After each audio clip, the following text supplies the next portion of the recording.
പിതാവിൻ്റെയും പുത്രൻ്റെയും പരിശുദ്ധാത്മാവിൻ്റെയും നാമത്തിൽ ആമേൻ. പരിശുദ്ധ ദൈവമാതാവിൻ്റെ കരം പിടിച്ച് ദൈവപിതാവിനെ മുഖാഭിമുഖം കാണുവാൻ ഈ ഭൂമിയിലായിരുന്നുകൊണ്ട് മരിയൻ ഉടമ്പടി എടുത്തുകൊണ്ട് കൂടുതൽ വിശ്വസ്തയോടെ തീക്ഷ്ണതയോടെ ഉടമ്പടി നിബന്ധനകൾ പാലിച്ച് മുന്നേറാൻ ഉതകുന്ന ലിവിങ് ഓറക്കിൾസ് ജീവവചസ്സുകൾ എന്ന വലിയ ശുശ്രൂഷയുടെ 68ാമത്തെ എപ്പിസോഡിലേക്ക് എല്ലാവരെയും ദൈവനാമത്തിൽ സ്വാഗതം ചെയ്യുന്നു.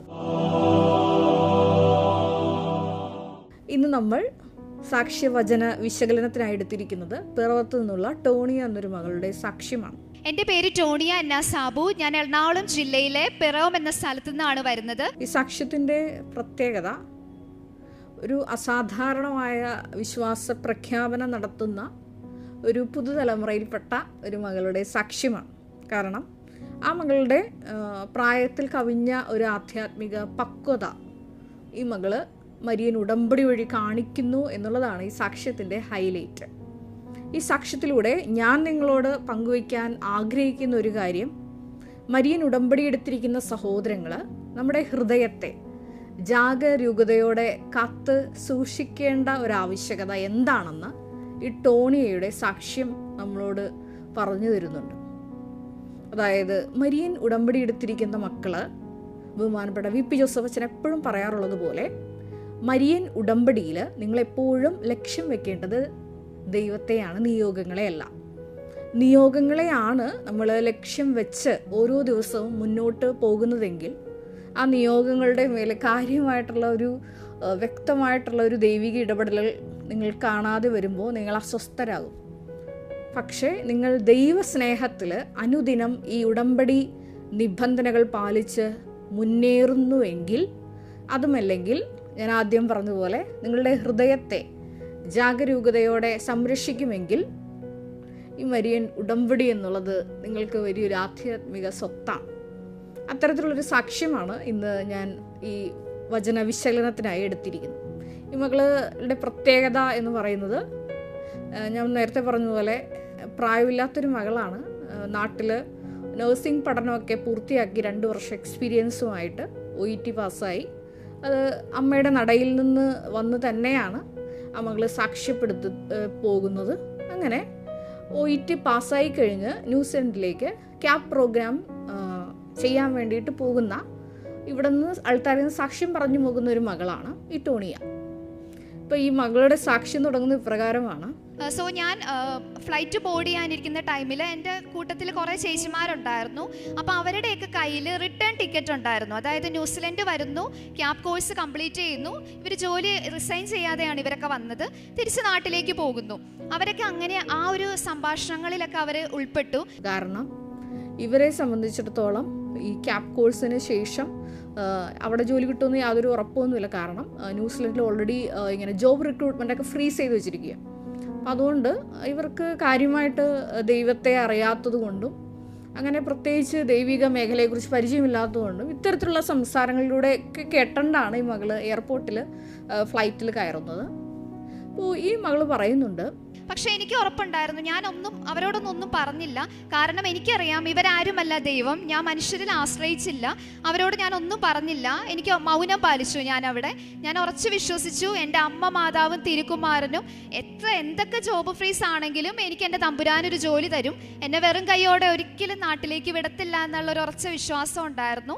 ഒന്നാമതായിട്ട് ഞാൻ വീണ്ടും പറയാൻ ആഗ്രഹിക്കുകയാണ്, ഉടമ്പടിയിരിക്കുന്ന മക്കൾ നിങ്ങളുടെ ഹൃദയത്തെ ജാഗരൂകതയോടെ കാത്തു സംരക്ഷിക്കേണ്ട ഒരു ആവശ്യകത. മരിയൻ ഉടമ്പടിയിൽ രണ്ടാമതായിട്ട് ബഹുമാനപ്പെട്ട വി.പി. ജോസഫ് അച്ഛൻ പറയുന്ന ഒരു കാര്യമാണ്, 1, നിയോഗങ്ങളെയല്ല ദൈവത്തെയാണ് നിങ്ങൾ ലക്ഷ്യം വെക്കേണ്ടത്. 2, നിങ്ങൾ ചെയ്യുന്ന ഉടമ്പടി അത് ഫിസിക്കൽ ഉടമ്പടി ആയിരിക്കണം. അപ്പോൾ ഫിസിക്കൽ എന്നൊരു വേർഡ് ബഹുമാനപ്പെട്ട അച്ഛൻ അത് എടുത്തെടുത്ത് പറയാറുണ്ട്. അതായത് എപ്പോഴും ആ ഒരു consciousness, you are in covenant. Youth ഒരുപാട് മക്കളെ ഞാൻ ഈ പാസ് ചെയ്യുമ്പോഴും എന്നെ കാണാനൊക്കെ വരുമ്പോൾ അവർ പറയുന്നൊരു കാര്യം ഇതാണ്, ഒത്തിരി സാക്ഷ്യങ്ങളൊക്കെ പറഞ്ഞ മക്കൾ, ഈ ഉടമ്പടി സാക്ഷിയൊക്കെ പറഞ്ഞ് ഇവിടുന്ന് പോയവർ അവിടെ ചെല്ലുമ്പോൾ ഈ ഉടമ്പടി മറന്ന് ജീവിക്കുന്നത് ഞങ്ങൾ കാണാറുണ്ട്. അതെ, ഇവിടെയാണ് ഈ ടോണിയയുടെ സാക്ഷ്യം വ്യത്യസ്തമാകുന്നത്. ടോണിയ പറയുന്ന പ്രകാരമാണ്, ഈ മകളൊരു ഫിസിക്കൽ ഉടമ്പടിയിലാണ്. ഇവിടെ നിന്ന് ന്യൂസിലൻഡിലേക്ക് ഫ്ലൈറ്റ് കയറി ചെല്ലുമ്പോൾ ആദ്യം ഈ മകൾക്ക് ഒരു ദൂതനെ ദൈവം അവിടെ ഏർപ്പാട് ചെയ്യിച്ചിരിക്കും. അതായത് ഈ മകളെ സന്ധിക്കുവാൻ. ആ ഒരു ചേച്ചി വഴിയാണ് അക്കോമഡേഷനും കാര്യങ്ങളെല്ലാം കിട്ടുകയും ഈ മകള് തുടർന്ന് ഈ ചേച്ചിയുടെ മറ്റൊരു കൂട്ടുകാരി വഴിയാണ് ന്യൂസിലൻഡിലേക്ക് പോകാൻ ഇവിടെ നിൽക്കുന്നതിന് പകരമായിട്ട് ഓസ്ട്രേലിയയിലേക്ക് അപേക്ഷിച്ച നല്ലതായിരിക്കും എന്നുള്ളൊരു അഭിപ്രായം കേൾക്കുന്നതും. അങ്ങനെ ഈ മകള് ഓസ്ട്രേലിയയിലേക്ക് പോകുന്നു. അവിടെയും ഒരു ദൂതനെ ദൈവം ഏർപ്പാട് ചെയ്യുന്നു. ഒരു കസിനെയാണ്. ആ കസിൻ്റെ വീട്ടിൽ താമസിക്കുന്നു. അപ്പോൾ അവരൊരു ഇൻ്റർനാഷണൽ ട്രിപ്പിന് പ്ലാൻ ചെയ്യുന്നു. അപ്പോൾ ആ പ്ലാൻ ചെയ്യുന്നതിന് മുമ്പ് തന്നെ ഈ മകൾക്ക് ഓസ്ട്രേലിയയിൽ ജോലി അടക്കമുള്ള കാര്യം, അക്കോമഡേഷൻ അടക്കം കിട്ടുന്ന ഒരു സമയച്ചുരുക്ക സാക്ഷ്യമാണത്. അപ്പോൾ ഈ സാക്ഷ്യത്തിൻ്റെ ഹൈലൈറ്റ് ഞാൻ പറഞ്ഞതുപോലെ ഒന്നാമതായിട്ട് ഈ മകൾ ഫിസിക്കൽ ഉടമ്പടിയിലാണ്. ന്യൂസിലൻഡിൽ ഈ മകൾ പറയുന്നുണ്ട് -डिग्री തണുപ്പിലോട്ടൊക്കെ പോകുന്ന സമയത്ത് 5 കിലോമീറ്ററൊക്കെ ട്രാവൽ ചെയ്താലുള്ളൂ ഒരാളെ കണ്ടുപിടിക്കാൻ പറ്റത്തുള്ളൂ. ആ ഒരു സിറ്റുവേഷനിൽ 150 കൃപാസനം പത്രം വരെ ഈ മകൾ ആ ഒരു ചുരുങ്ങിയ സമയത്തുള്ളിൽ ന്യൂസിലാൻഡിൽ ഇംഗ്ലീഷ് പീപ്പിളിൻ്റെ ഇടയിൽ ഇംഗ്ലീഷ് പത്രം തീർത്തു എന്നാണ്. അത് ഞാനൊരു മരിയൻ മിഷണറിയാണ് എന്ന് പറഞ്ഞുകൊണ്ടാണ് ഈ മകൾ പ്രേക്ഷിത പ്രവർത്തനം നടത്തിയിരിക്കുന്നത്. ഒന്നാമത്തെ ഒരു ഹൈലൈറ്റ് ഫിസിക്കൽ ഉടമ്പടിയിലാണെന്നുള്ളതിൻ്റെ ഒന്നാമത്തെ ഒരു തെളിവാണത്. രണ്ടാമതായിട്ട് ഈ മകൾ ജാക്കോബൈറ്റ് വിശ്വാസിയാണ്. അപ്പോൾ ഈ മകൾ പറയുന്നുണ്ട് ബൈബിള്, കൊന്ത, കാശുരൂപം. അപ്പം ഞാൻ യാക്കോബായ വിശ്വാസി ആയതുകൊണ്ട് ഞാൻ കൊന്ത എത്തിക്കാനൊക്കെ ആ സമയത്താണ് പഠിച്ചത്. ജാക്കോബൈറ്റ് വിശ്വാസികളെ സംബന്ധിച്ചിടത്തോളം അവരുടെ കുടുംബ പ്രാർത്ഥന വേറെ പ്രാർത്ഥനയാണ്. കത്തോലിക്ക വിശ്വാസികളാണ് സാധാരണയായിട്ട് സായാഹ്നത്തിൽ കുടുംബമായി ഒന്നിച്ച്, മാർപ്പാപ്പന്മാരൊക്കെ പറയുന്നുണ്ട് നമ്മുടെ ഒരുപാട് കാലഘട്ടങ്ങളിൽ സഭയുടെ ഔദ്യോഗിക പ്രാർത്ഥന ആക്കണം ജപമാല എന്ന് ആവശ്യപ്പെട്ടപ്പോൾ മാർപ്പാപ്പന്മാർ ഔദ്യോഗിക രേഖകളിലൂടെ പുറത്തുവിട്ടത് ഇത് സഭയുടെ ഫാമിലി പ്രെയർ ആണെന്നാണ്. അതെ, കുടുംബം ഒന്നിച്ച് ജപമാല ചൊല്ലി പ്രാർത്ഥിക്കുന്ന ഒരു ഭവനത്തെ ഒരു തിന്മയും വിഴുങ്ങുകയില്ല. അത് ഒരു സാക്ഷ്യങ്ങളല്ല, അനേകായിരം സാക്ഷ്യങ്ങളാണ്. അതുകൊണ്ട് തന്നെ നമ്മൾ ഇവിടെ നിന്ന് എപ്പോഴും പറഞ്ഞു വിടാറുണ്ട്. ഞാൻ ഉടമ്പടി ക്ലാസ്സിൽ ഈ ഉടമ്പടി അനുധാരികൾ എങ്ങനെയാണ് ചെയ്യണമെന്ന് പറയുമ്പോൾ ഞാൻ നിങ്ങളോട് എപ്പോഴും പറയാറുണ്ട്. അതായത് വൈകിട്ടത്തെ സായാഹ്ന പ്രാർത്ഥന, അത് ജപമാല പ്രാർത്ഥനയ്ക്ക് ശേഷമാണ് നിങ്ങൾ പച്ചത്തിരി കത്തിച്ച് വെച്ചുള്ള ഉടമ്പടി പ്രാർത്ഥന ചെല്ലേണ്ടത് എന്ന്. അപ്പോൾ ഈ മകൾ അത് എടുത്തു പറയുന്നുണ്ട്. ഞാൻ ജപമാല പ്രാർത്ഥന പഠിച്ചു, അത് ചെല്ലാൻ തുടങ്ങി. അതായത് അമ്മയായിട്ട് നല്ലൊരു ഫ്രണ്ട്ഷിപ്പ് കീപ്പ് ചെയ്യുന്നുണ്ട് എന്നുള്ളതാണ്. അങ്ങനെ ഈ ന്യൂസിലൻഡിൽ നിന്നുകൊണ്ട് ഇതേപോലെ അവിടെ സ്കോപ്പില്ല, ജോബ് റിക്രൂട്ട്മെൻറ്റൊക്കെ ഫ്രീസ് ചെയ്ത് വെച്ചിരിക്കുന്നു എന്ന് അറിയുമ്പോഴാണ് ഈ മകൾ ഒരു ചേച്ചി വഴിയായിട്ട് ഓസ്ട്രേലിയയിലേക്ക് ട്രൈ ചെയ്യുന്നതും. അതുപോലെ തന്നെയാണ് ദൈവമായിട്ട് തന്നെയാണ് ഈ മകൾക്കൊരു അക്കോമഡേഷൻ അവിടെ താൽക്കാലികമായിട്ട് ഒരു ചാച്ചൻ്റെ അടുത്ത് അക്കോമഡേഷൻ കിട്ടുന്നതൊക്കെ. അപ്പോൾ ഈ മകൾ പറയുന്നുണ്ട് ആ പരിശുദ്ധ അമ്മയുടെ ഒരു ലോകത്ത് നിന്നുകൊണ്ടാണ് ഞാൻ ഈ ഇൻ്റർവ്യൂ അറ്റൻഡ് ചെയ്യുന്നത്. അതായത് സൂം ഇൻ്റർവ്യൂ നടക്കുമ്പോൾ അമ്മയുടെ കാശുരൂപം, അമ്മയുടെ തൈലം പൂശിയതുണ്ട്. അപ്പോൾ ഈ മകൾ പറയുന്നുണ്ട് ഈ ഓരോ ലാംഗ്വേജിലും ഈ ഉടമ്പടി തൈലം ഞാൻ പൂശിയിരുന്നു. വിശ്വാസ പ്രഖ്യാപനം, അതായത് പരിശുദ്ധ അമ്മ ആഗ്രഹിക്കുന്ന സ്ഥലത്തേക്ക് മാത്രം എന്നെ യാത്രയാക്കുന്നതിന് വേണ്ടിയിട്ട് ഉടമ്പടി തൈലം പൂശി ഞാൻ പ്രാർത്ഥിച്ചിരുന്നു. കൂടെയുള്ള ചേച്ചി ന്യൂസിലൻഡിലെ വിസ എക്സ്റ്റെൻഡ് ചെയ്യണോ, കാരണം എക്സ്പയർ ചെയ്യാൻ പോവുകയാണ്. അപ്പോൾ ഈ മകൾ പറയുന്നുണ്ട്, അതെ, ഞാൻ വിശ്വസിക്കുന്ന പരിശുദ്ധ ദൈവമാതാവ് കൃപാസനത്തിലെ അമ്മ തക്ക സമയത്ത് ഇടപെടും, എനിക്ക് ഓസ്ട്രേലിയയിലേക്ക് പോകാൻ പറ്റും. ഈ മകൾ വിസ എക്സ്റ്റെൻഡ് ചെയ്യിക്കുന്നില്ല ന്യൂസിലൻഡിലെ. അപ്പോൾ ഞാൻ ആദ്യം പറഞ്ഞിരുന്നു റിട്ടേൺ ടിക്കറ്റുമായിട്ട് പോയ കൂടെയുള്ള ആൾക്കാരെ. അപ്പോൾ ഈ മകളുടെ വിശ്വാസ പ്രഖ്യാപനം അതാണ്. അങ്ങനെ ഈ ഇൻ്റർവ്യൂ എല്ലാം കഴിഞ്ഞ് കഴിയുമ്പോൾ റിജക്റ്റായ ഈ മകൾ റിജക്റ്റ് ചെയ്യും. കാരണം വെച്ചാൽ ഈ മകൾക്ക് നാട്ടിലെ ഒരു 2 വർഷത്തെ എക്സ്പീരിയൻസ് ഉള്ളൂ, ഓസ്ട്രേലിയയുടെ നോംസ് ആൻഡ് പോളിസീസ് ഒന്നും അറിയത്തില്ല. അപ്പോൾ അതുകൊണ്ട് തന്നെ ഈ മകൾ സ്വാഭാവികമായിട്ട് റിജക്റ്റ് ആവുന്നുണ്ടെങ്കിലും ഉടമ്പടിയുടെ ബലത്തിൽ ഈ മകളെ റിജക്റ്റ് ആക്കിയ ഹോസ്പിറ്റലിൽ നിന്ന് തിരിച്ച് വിളിച്ചുകൊണ്ട് ഈ മകൾക്ക് ജോലി കൊടുക്കുന്നുണ്ട്. അപ്പോൾ ഈ മകൾ പറയുന്നുണ്ട് ജോലി കിട്ടി, പിന്നെ ഈ പറഞ്ഞതുപോലെ അക്കോമഡേഷൻ ശരിയാകുന്നു. ഇതിൻ്റെ ഒപ്പം തന്നെ എനിക്ക് ചെല്ലുന്നിടത്തൊക്കെ പള്ളികളും കാര്യങ്ങളും ഒക്കെ തരുന്നുണ്ട് മാതാവ്. ന്യൂസിലൻഡിലാണെങ്കിലും തൊട്ടടുത്ത് ഇംഗ്ലീഷ് മാസ് അറ്റൻഡ് ചെയ്യാനുള്ള സാഹചര്യം ഒരുക്കി തരുന്നു. ഓസ്ട്രേലിയയിൽ ഞാൻ നിൽക്കണ ചാച്ചൻ്റെ വൈഫ് ആൻറ്റി എല്ലാ ഞായറാഴ്ചയും പള്ളിയിൽ പോകും. അപ്പോൾ അവിടെയൊക്കെ -डिग्री ആണ്, കൊടും തണുപ്പത്താണ് നമ്മൾ പോകുന്നത്. തണുപ്പൊന്നും നമുക്ക് വിഷയമല്ലെന്നേ, കാരണം മാതാവ് തന്ന ജോലിയല്ലേ. ഇത്രയും അനുഗ്രഹങ്ങൾ മാതാവ് തരുമോ, പിന്നെ നമ്മൾ മാതാവിനെ ഉപേക്ഷിക്കുമോ? ഇല്ല. എന്നിട്ട് ഈ തണുപ്പത്ത് ഞാൻ കുർബാനയ്ക്ക് പോവും, എല്ലാ സൺഡേയും പോവും, എല്ലാ കാര്യങ്ങളും കണ്ടിന്യൂ ചെയ്യുന്നു. അപ്പോൾ ഈ മകള് പറയുകയാണ്, ഞാൻ അവിടെ ഉടമ്പടി ആഘോഷിക്കുകയാണ് ഇപ്പം.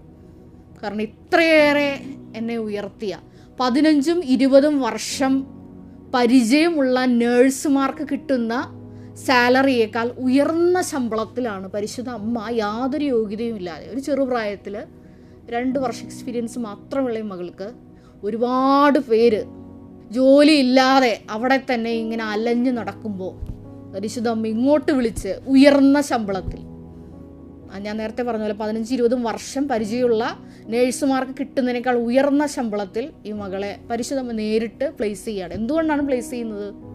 ബഹുമാനപ്പെട്ട അച്ഛൻ പറയുന്ന പോലെ ഈ മകൾ ഫിസിക്കൽ ഉടമ്പടിയിലാണ്. അത് മരിയൻ ഉടമ്പടി എടുത്തിരിക്കുന്ന സഹോദരങ്ങൾ എപ്പോഴും നിങ്ങൾക്ക് വേണ്ട ഒരു കാര്യമാണ്. നിങ്ങൾ ഉടമ്പടിയിലാണ് എന്നുള്ളൊരു അവബോധം. അതുമാത്രമാണ് ഞാൻ ഇന്ന് ഈ എപ്പിസോഡിൽ പറയാൻ ആഗ്രഹിക്കുന്നത്. കൂടുതൽ വചനങ്ങളൊന്നും പറയുന്നില്ല. സുഭാഷിതങ്ങൾ 4:23. നിന്റെ ഹൃദയത്തെ ജാഗരൂകതയോടെ നീ കാത്തു സൂക്ഷിക്കുക. ജീവൻ്റെ ഉറവകൾ അതിൽ നിന്നാണ് പുറപ്പെടുന്നത്. അതാണ് വചനം. സുഭാഷിതങ്ങൾ 4:23 എപ്പോഴും നിങ്ങൾ മനനം ചെയ്യേണ്ട ഒരു തിരുവചന ഭാഗമാണ്. ഞാനൊരിക്കൽ പണ്ടത്തെ ഒരു കൃപാസനമുണ്ട്. പണ്ടത്തെ ഒരു കൃപാസനം ഇപ്പോഴത്തെ കൃപാസനം വ്യത്യാസം എന്ന് വെച്ചാൽ, പണ്ടെന്ന് പറഞ്ഞാൽ മരിയൻ തപസ് എന്നുള്ളൊരു ധ്യാനം ഇവിടെ നടക്കുന്നുണ്ടായിരുന്നു.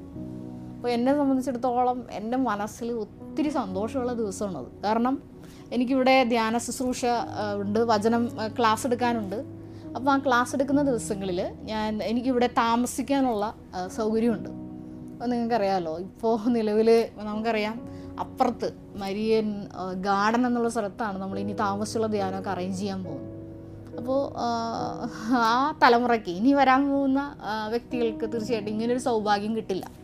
അപ്പോൾ എനിക്ക് അങ്ങനെ ഒരു സൗഭാഗ്യം കിട്ടി. ഒരു 2012 കഴിഞ്ഞുള്ള കാലഘട്ടം മുതൽ ഈ മരിയൻ തപസ് ധ്യാനം നിൽക്കുന്നത് വരെ ഇവിടെ ഇങ്ങനെ ഇതുപോലെ ധ്യാന ശുശ്രൂഷയുള്ള ദിവസങ്ങൾ താമസ ശുശ്രൂഷ ചെയ്യാനുള്ളൊരു അവസരം ദൈവപിതാവ് ഒരുക്കി തന്നു. അത്തരത്തിലുള്ളൊരു ദിവസം, അതുപോലെ തന്നെ എന്തെങ്കിലും എമർജൻസി സിറ്റുവേഷൻ ഇങ്ങനെ വരുമ്പോൾ ഇവിടെ എന്തെങ്കിലും കൂട്ടായ്മകളോ അങ്ങനെ ഉണ്ടാകുന്ന സമയത്തും വല്ലപ്പോഴൊക്കെ ഇങ്ങനെ താമസിക്കാനുള്ള സൗകര്യം കിട്ടിയിട്ടുണ്ട്. ഇപ്രകാരം ഒരു ദിവസം ഇതേപോലെ കൃപാസനത്തിൽ ഇങ്ങനെ താമസിച്ച് ഉറങ്ങിക്കൊണ്ടിരിക്കുന്ന സമയത്ത് ഒരു സന്ദേശം എന്നെ തേടിയെത്തി. ആ സന്ദേശം ഞാൻ നിങ്ങളോട് പലപ്പോഴും പറഞ്ഞിട്ടുണ്ട്. എന്നെ പരിചയമുള്ളവരോടൊക്കെ ഞാനിത് പറഞ്ഞിട്ടുണ്ട്. ഒന്ന്, ഞാനിങ്ങനെ മരിച്ച് ഒരു ശവപ്പെട്ടിയിൽ കിടക്കുകയാണ്. അപ്പോൾ എനിക്ക് കറുത്ത വെയിലുണ്ട്. അപ്പോൾ പലരും എന്നോട് ചോദിച്ചിട്ടുണ്ട്, ഈ ഹാബിറ്റിന് എന്തുകൊണ്ടായി ബ്ലാക്ക് വെയിലാക്കിയത്? ഇത് ഓരോന്നും പരിശുദ്ധ അമ്മ ഓരോ കാലഘട്ടത്തിൽ കാണിച്ചു തന്നതനുസരിച്ചാണ് ഈ ഹാബിറ്റ് ചെയ്തത്. അപ്പോൾ ഞാൻ അതിൽ മരിച്ചു കിടക്കുകയാണ്. എൻ്റെ തലയിൽ കറുത്ത വെയിലുണ്ട്. അപ്പോൾ ഞാൻ അങ്ങ് എങ്ങും എത്തിയിട്ടില്ല. എൻ്റെ ഈ ഒരു കോൺസെക്രേഷൻ്റെ കാര്യങ്ങളൊക്കെ ഇത് 2021 സമർപ്പിച്ച അപേക്ഷയും മേലാണ് എനിക്കിപ്പോൾ ഈ കോൺസെക്രേഷൻ കിട്ടിയത്. നീണ്ട 4 വർഷം ജെയിംസ് പിതാവ് എന്നെ വ്യക്തിപരമായി പഠിച്ചു. പിന്നെ ഫോർമേറ്ററിനെ നിശ്ചയിച്ച് എൻ്റെ ആത്മീയ അവസ്ഥകളൊക്കെ പഠിച്ച് പരിശോധിച്ച ശേഷമാണ് എനിക്ക് സമർപ്പണ കൂദാശയുടെ വലിയൊരു പ്രതിഷ്ഠ എൻ്റെ ഈ ശുശ്രൂഷ കർമ്മം നടത്തിയത്. അപ്പോൾ ഇത് ഞാൻ എങ്ങും എത്താത്തൊരു കാലഘട്ടത്തിൽ നടന്നൊരു സ്വപ്നമാണ്. അപ്പോൾ അന്ന് ഞാൻ ഇതുപോലെ കിടക്കുമ്പോൾ ഞാനിങ്ങനെ ശവപ്പെട്ടിയിൽ കിടക്കുകയാണ്. എൻ്റെ തലയിൽ കറുത്ത വെയിലുണ്ട്. അങ്ങനെ കിടക്കുന്ന ആ ഒരു ദിവസം 2 സന്ദേശം ഉണ്ടായിരുന്നു. ഒന്ന്, ഞാൻ നിത്യതയിലേക്ക് യാത്രയാകുന്നൊരു സ്വപ്നമാണ്. രണ്ടാമത്തെ സന്ദേശം ഇതായിരുന്നു. അത് ഇങ്ങനെ എനിക്ക് കേൾക്കാം എൻ്റെ ആത്മാവിൽ. പരിശുദ്ധ അമ്മയുടെ പ്രത്യക്ഷീകരണം എവിടെയുണ്ടോ അവിടെയെല്ലാം ജീവജലത്തിൻ്റെ ഉറവകളും പുറപ്പെടുന്നുണ്ട് എന്ന്. അതെ, പരിശുദ്ധ അമ്മയുടെ പ്രത്യക്ഷീകരണ സന്നിധാനത്തെ, പരിശുദ്ധ അമ്മ ജീവനോടെ പ്രത്യക്ഷപ്പെട്ട ഈ സന്നിധാനം എന്തുകൊണ്ടാണ് ധ്യാന കേന്ദ്രങ്ങളിൽ നിന്ന് വ്യത്യസ്തമാവുന്നത്? കൃപാസന ഒരു ധ്യാന കേന്ദ്രമാണെന്ന് വെച്ചാൽ ഒരിക്കലും അല്ല. നമ്മൾ ഇതിനു മുമ്പ്, അതായത് കോവിഡിനൊക്കെ മുമ്പ് ഇവിടെ വന്നിരിക്കുന്നവരെ സംബന്ധിച്ചിടത്തോളം ബഹുമാനപ്പെട്ട ജോസഫ് അച്ഛൻ ഇവിടെ വെച്ചിരുന്ന ഒരു ബോർഡ് എന്ന് പറയുന്നത് കൃപാസനം ദൈവാനുഗ്രഹ സന്നിധാനം എന്നാണ്. അച്ഛനൊരിക്കലും ഇത് ധ്യാനകേന്ദ്രമെന്ന് പറഞ്ഞിട്ടില്ല. പിന്നെ നമുക്കെല്ലാവർക്കും അറിയാം ഇത് പരിശുദ്ധ അമ്മ പ്രത്യക്ഷപ്പെട്ടതാണ്, ധ്യാനം നടക്കുന്നുണ്ട്. അതുകൊണ്ട് ജനങ്ങളാണ് ഇത് റിട്രീറ്റ് സെൻ്ററാണെന്ന് പറഞ്ഞത്. പിന്നെ റിട്രീറ്റ് സെൻറ്റർ ധ്യാനം നടക്കുന്നതുകൊണ്ട് തീർച്ചയായിട്ടും റിട്രീറ്റ് സെൻ്റർ ആണല്ലോ. അതുകൊണ്ടാണ് നമ്മളും ആ ഒരു നാമം ഉപയോഗിക്കുന്നത്. എന്നിരുന്നാൽ പോലും ഞാൻ നിങ്ങളോട് പറയാൻ ആഗ്രഹിക്കുന്നത്, കൃപാസനം ഒരു ധ്യാനകേന്ദ്രം അതുമല്ലെങ്കിൽ ദൈവാനുഗ്രഹ സന്നിധാനം ആണോ എന്ന് ചോദിച്ചാൽ ആണ്. അതിനേക്കാളൊക്കെ അപ്പുറത്ത് പരിശുദ്ധ അമ്മ ജീവനോടെ പ്രത്യക്ഷപ്പെട്ട ആലയമായതുകൊണ്ട് ജീവജലത്തിൻ്റെ ഉറവകൾ ഇവിടെ നിന്ന് നിർഗളിക്കുന്നുണ്ട്. അതുകൊണ്ടാണ് പരിശുദ്ധ അമ്മയുടെ സാന്നിധ്യമുള്ള പല ഇടങ്ങളിലും, നിങ്ങളും പല പ്രത്യക്ഷീകരണ സന്നിധാനങ്ങൾ സന്ദർശിച്ചിട്ടുണ്ടാവും. അതിൽ ലൂർദുണ്ട്, അതുപോലെ നമ്മുടെ തമിഴ്നാട്ടിൽ തന്നെ തൊട്ടടുത്ത് ഒരു സ്ഥലമുണ്ട്. അവിടെ ഒരു വ്യക്തി അവിടുത്തെ താമസിച്ചിരുന്ന ഒരച്ഛനാണ് ദർശനത്തിൽ 2 ഉറവകൾ ഒരു പ്രത്യക്ഷീകരണ സന്നിധാനത്തിൽ പരിശുദ്ധ അമ്മ പറഞ്ഞതനുസരിച്ച് തന്നെ കുഴിച്ചപ്പോൾ അവിടെ നിന്ന് വെള്ളം കിട്ടി എന്നുള്ളൊരു നടന്ന സംഭവം ഞാൻ കേട്ടിട്ടുണ്ട്. അപ്പോൾ ഈ പരിശുദ്ധ അമ്മ എവിടെയുണ്ടോ, ജീവനോടെ ഉണ്ടോ, അവിടെയെല്ലാം ജീവജലത്തിൻ്റെ ഉറവകൾ പുറപ്പെടുന്നുണ്ട്. അതുകൊണ്ടാണ് ഇവിടേക്ക് കടന്നു വരുന്ന മക്കൾക്ക് ഒരു സീലോഹ അനുഭവം എന്ന് പറയുമ്പോൾ ഒരു പുതു സൃഷ്ടിയാക്കി മാറ്റപ്പെടുന്ന ഒരു മാനസാന്തരത്തിൻ്റെ, അതുമല്ലെങ്കിൽ നമ്മളെ തന്നെ ഉടച്ചു വാർക്കുന്ന രീതിയിലുള്ള ഒരു ട്രാൻസ്ഫോർമേഷൻ സംഭവിക്കുന്നത് ഈ ജീവജലത്തിൻ്റെ ഉറവകൾ ഇവിടെ നിന്ന് പുറപ്പെടുന്നതുകൊണ്ടാണ്. അതുതന്നെയാണ് ഈശോ ആ അന്ധനായ വ്യക്തിയോട് പറയുന്ന പോലെ, നീ പോയി സിലോഹ എന്ന് അർത്ഥമുള്ള, അയക്കപ്പെട്ടവനർത്ഥമുള്ള കുളത്തിൽ പോയി നീ കഴുകി തിരിച്ചു വരിക. അവൻ പൂർവാധികം കാഴ്ചയുള്ളവനായിട്ട് തിരിച്ചു വന്നു. അതെ, ഓരോ പ്രത്യക്ഷീകരണ സന്നിധാനവും ആ ജീവജലത്തിൻ്റെ ഉറവകൾ പുറപ്പെടുന്ന സ്ഥലമാണ്. ലൂർദിലെ പ്രത്യക്ഷീകരണം ഇതിൽ നിന്ന് വ്യത്യസ്തമല്ല. ആ മകളോടും പറയുന്നുണ്ട്, അവിടെ കുഴിക്കാൻ പറയുന്നുണ്ട്. അപ്പോൾ അവിടെ നിന്ന് ഇതുപോലെ ഉറവകൾ, അത് ജീവജലത്തിൻ്റെ ഉറവകളാണ്. അതായത് ക്രിസ്തുവാകുന്ന ആ യഥാർത്ഥ നീരുറവയിലേക്ക് നമ്മളെ നയിക്കുന്നതാണ് ഓരോ പ്രത്യക്ഷീകരണ സന്നിധാനവും. പരിശുദ്ധ അമ്മയ്ക്ക് ആഴമായ ഭക്തിയും ബഹുമാനവും ഒക്കെ ഒരു വ്യക്തി, മരിയൻ ഉടമ്പടി എടുത്തിരിക്കുന്ന വ്യക്തി നൽകുന്നതിലൂടെ ക്രിസ്തുവാകുന്ന ആ ഒരു ജീവജലത്തിലേക്കാണ് ഓരോ മക്കളും നയിക്കപ്പെടുക. അതെ, അവിടുത്തെ ആ തിരുഹൃദയത്തിലേക്കാണ് ഓരോ പ്രാർത്ഥനകളും മരിയൻ വണക്കങ്ങളും എത്തിപ്പെടുക. അതുകൊണ്ട് തന്നെ നമ്മൾ സുരക്ഷിതരാണ്. ഈ സാക്ഷ്യം ഇങ്ങനെ ധ്യാനിച്ചപ്പോൾ എൻ്റെ മനസ്സിലോട്ട് ഓടി വന്നത് ഈ ഒറ്റ വചനം, സുഭാഷിതങ്ങൾ 4:23. അതെ, നിന്റെ ഹൃദയത്തെ നീ ജാഗരൂകതയോടെ കാത്തു സൂക്ഷിക്കണം. അപ്പോൾ നമ്മൾ ഈ ലോകത്തിൽ ജീവിക്കുമ്പോൾ നമുക്കറിയാം, നമ്മളെപ്പോലെ എല്ലാവരും ചിന്തിക്കണമെന്നില്ല. ഒരുപാട് പാപ സാഹചര്യങ്ങൾ നമ്മളൊക്കെ ഇങ്ങനെ അകപ്പെടുത്താൻ നോക്കി നിൽക്കുന്ന ഒരുപാട് സർപ്പങ്ങൾ നമുക്ക് ചുറ്റുമുണ്ട്. അപ്പോൾ ഇവിടെയെല്ലാം ഒരു ക്രിസ്തുവിനെ അറിയുന്ന മക്കൾ സ്വീകരിക്കേണ്ട ഒരു ജീവിത നിലപാടുണ്ട്. അത് നമ്മൾ പ്രാവുകളെപ്പോലെ നിഷ്കളങ്കരായിരിക്കണം എന്നുള്ളതിൻ്റെ ഒപ്പം തന്നെ ഈശോ വചനത്തിലൂടെ നമ്മൾ പഠിപ്പിക്കുന്നത്, അതെ, സർപ്പങ്ങളെപ്പോലെ വിവേകികളായിരിക്കണം എന്നുകൂടിയാണ്. ശത്രുവിനെ ദ്വേഷിക്കാതെ അവനെ അനുഗ്രഹിച്ച് പ്രാർത്ഥിക്കാൻ വചനം നമ്മളെ പഠിപ്പിക്കുമ്പോൾ ഈശോ നമുക്ക് മുമ്പിൽ തുറന്നു തരുന്ന വലിയൊരു വചനത്തിൻ്റെ പാത എന്നുള്ളത്, അതെ, നിങ്ങളും എന്നെ പോലെ ആയിരിക്കണമെന്നുള്ളതാണ്. സ്വർഗസ്ഥനായ പിതാവ് എല്ലാവരോടും കരുണയുള്ളവനാണ്. അതുകൊണ്ട് തന്നെ അവരെന്നെ നിന്നെ ദ്വേഷിക്കുന്നവരുടെ ആ ഒരു പതനത്തിൽ നീ സന്തോഷിക്കരുത്. അതെ, അവരും ഒരു മാനസാന്തരത്തിൻ്റെ ഒരു പുതു സൃഷ്ടിയാക്കി വരാനുള്ള ഒരു വലിയ ആഗ്രഹം നീ ദൈവപിതാവിൻ്റെ മുമ്പിൽ സമർപ്പിക്കണം. അങ്ങനെയാണ് നമ്മളും ആ ഈശോയുടെ മനസ്സുള്ള, ദൈവപിതാവിൻ്റെ മനസ്സുള്ള മക്കളായിട്ട് വളരുന്നത്. അതാണ് ഈ ഒരു പ്രത്യക്ഷീകരണ സന്നിധാനത്തിൽ നിങ്ങൾ വരുമ്പോൾ ആർജിച്ചെടുക്കേണ്ട ആ ഒരു വലിയ കഴിവ് എന്നുള്ളത്. ഈ മകളുടെ പ്രത്യേകത അത് തന്നെയാണ്. ദൈവത്തിന് ഈ മകള് 1-ാം സ്ഥാനം കൊടുക്കുന്നു.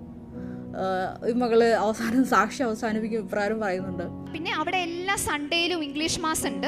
ഞാൻ സൺഡേയിൽ ഡ്യൂട്ടി എടുക്കത്തില്ല. സൺഡേ ഓസ്ട്രേലിയയിലൊക്കെ ജോലി ചെയ്താൽ ഡബിൾ പേയ്മെൻ്റ് ആണ്. എനിക്ക് ഡബിൾ പേയ്മെൻറ്റ് വേണ്ട. എനിക്ക് അന്ന് കുർബാനയ്ക്ക് പോയാൽ മതി. ഞാൻ കുർബാനയ്ക്കാണ് പോകാൻ പ്രിഫർ ചെയ്യുന്നതും. അന്ന് ജോലി ചെയ്യാറില്ല മാക്സിമം. പിന്നെ വല്ല സ്റ്റാഫിൻ്റെ ഷോർട്ടേജ് വരുവാണെങ്കിൽ രാവിലെ പോകുന്നു. 3 കുർബാനയുണ്ട്. പക്ഷെ എന്നാലും ഞാൻ കുർബാനയ്ക്ക് പോയിട്ടുള്ള ജോലി മതി എനിക്ക്. അങ്ങനെയാണ് ചെയ്തുകൊണ്ടിരിക്കുന്നത്. പിന്നെ ഞാൻ നേരത്തെ പറഞ്ഞല്ലോ, പ്രേക്ഷിത പ്രവർത്തനവും മറ്റുള്ള കാര്യങ്ങളിൽ ഉടമ്പടിയിൽ പറഞ്ഞിരിക്കുന്ന നിബന്ധനകളെല്ലാം വിശ്വസ്താപൂർവം, അതായത് ഒരു ഫിസിക്കൽ ഉടമ്പടി തലത്തിലേക്ക് ഈ മകൾ വന്നപ്പോഴാണ് ഈ വലിയ ഉയർച്ച, അതുമല്ലെങ്കിൽ മരിയൻ എയർലിഫ്റ്റ് ഈ മകൾക്ക് സ്വന്തമാക്കാൻ സാധിച്ചത്. അതെ, നമ്മൾ ഈ കൃപാസനം മരിയൻ പ്രത്യക്ഷീകരണ സന്നിധാനത്തിലേക്ക് കടന്നു വന്നപ്പോൾ 2 കാര്യങ്ങളാണ് ഞാൻ നിങ്ങളോട് ഈ ഒരു ശുശ്രൂഷയിലൂടെ പറയാൻ ആഗ്രഹിച്ചത്. ഒന്ന്, സുഭാഷിതങ്ങൾ 4:23, അതായത് നിന്റെ ഹൃദയത്തെ ജാഗരൂകതയോടെ കാത്തു സംരക്ഷിക്കുക.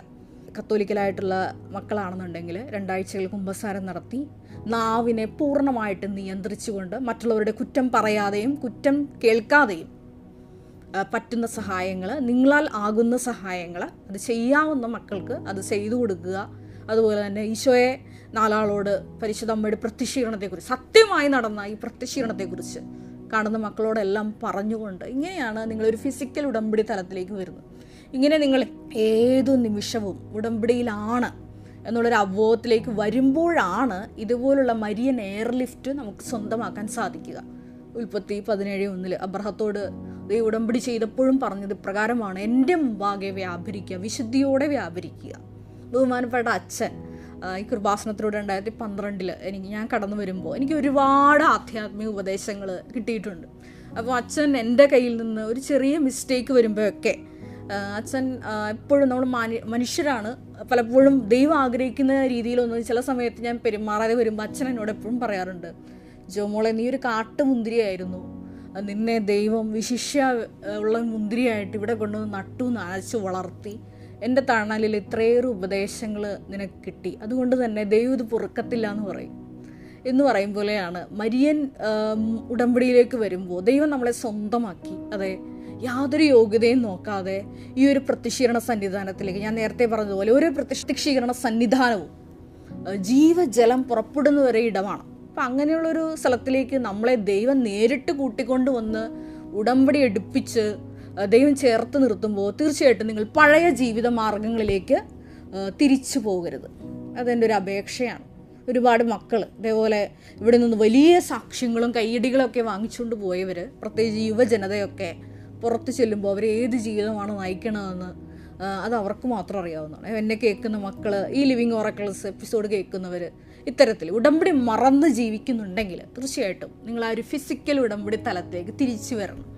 ഇനി ഇതേപോലെ കരിയർ തകർന്നും ഓരോരോ ജീവിത വിഷയങ്ങളിൽ ഇതേപോലെ വിഷമിച്ചും കഴിയുന്ന മക്കളാണെന്നുണ്ടെങ്കിൽ നിങ്ങൾ നിങ്ങളുടെ ലൈഫ് ഒന്ന് റീസെറ്റ് ചെയ്യണം. നിയോഗങ്ങളെ ലക്ഷ്യം വെക്കാതെ ദൈവത്തെ ലക്ഷ്യം വെച്ചുകൊണ്ട് രണ്ടാമത് ഞാൻ പറഞ്ഞതുപോലെ ഒരു ഫിസിക്കൽ ഉടമ്പടിയിലേക്ക്, എപ്പോഴും ഞാൻ ഉടമ്പടിയിലാണ് എന്നുള്ളൊരു അവബോധത്തിലേക്ക്, ആ ഒരു തലത്തിലേക്ക്, കാരുണ്യ പ്രേക്ഷിത പ്രവർത്തനങ്ങൾ ചെയ്യുന്നൊരു തലത്തിലേക്ക് നിങ്ങൾ വളരണം. അങ്ങനെ വളർന്നു കഴിയുമ്പോൾ ഈ ടോണിക്ക് കിട്ടിയ ആ ഒരു സമയച്ചുരുക്ക ദൈവാനുഭവം നിങ്ങളുടെ ജീവിതത്തിലും നിങ്ങൾക്കും സ്വന്തമാക്കാൻ പറ്റും. ഒരു നിമിഷം നമുക്ക് കണ്ണുകളടയ്ക്കാം. പരിശുദ്ധ ദൈവമാതാവേ, ഈ മകളുടെ പ്രത്യക്ഷീകരണത്തിലൂടെ അമ്മ ഞങ്ങളോട് സംസാരിച്ചത് 2 കാര്യങ്ങളാണ്. ഒന്ന്, ഓരോ പ്രത്യക്ഷീകരണ സന്നിധാനവും അതെ ജീവജലത്തിൻ്റെ ഉറവകൾ പുറപ്പെടുന്ന ഇടങ്ങളാണ്. അതുകൊണ്ട് തന്നെ ഈ ഒരു മരിയൻ പ്രത്യക്ഷീകരണ സന്നിധാനത്തിലേക്ക് ഞങ്ങളെ ചേർത്ത് പിടിച്ചതിന്, കൃപാസനൊരു ധ്യാനകേന്ദ്രമല്ല, ഇത് പരിശുദ്ധ അമ്മ ജീവിക്കുന്ന ഇടമാണ്. അതുകൊണ്ട് തന്നെ ജീവജലമായ ക്രിസ്തുവിലേക്ക് ഓരോ മക്കളെയും വലിച്ചടിപ്പിക്കുന്ന വലിയൊരു സന്നിധാനമാണെന്നുള്ളൊരു അവബോധം ഞങ്ങൾക്ക് ഓരോ നിമിഷവും ഉണ്ടാകണമേ എന്ന് ഞങ്ങൾ പ്രാർത്ഥിക്കുന്നു. കിട്ടുന്ന അവസരങ്ങളിലെല്ലാം യാതൊരു അടയാളങ്ങൾ കാണാത്തപ്പോഴും ടോണിയെ പോലെ വിശ്വാസം പ്രഖ്യാപിച്ചുകൊണ്ട്, ജപമാല കയ്യിലെടുത്തുകൊണ്ട് വിശ്വാസം പ്രഖ്യാപിക്കുവാൻ, ഉടമ്പടി നേർച്ച വസ്തുക്കളിലൂടെ വിശ്വാസം പ്രഖ്യാപിക്കുവാൻ അധിക അഭിഷേകം ഞങ്ങൾക്ക് നൽകണമേ എന്ന് പ്രാർത്ഥിക്കുന്നു.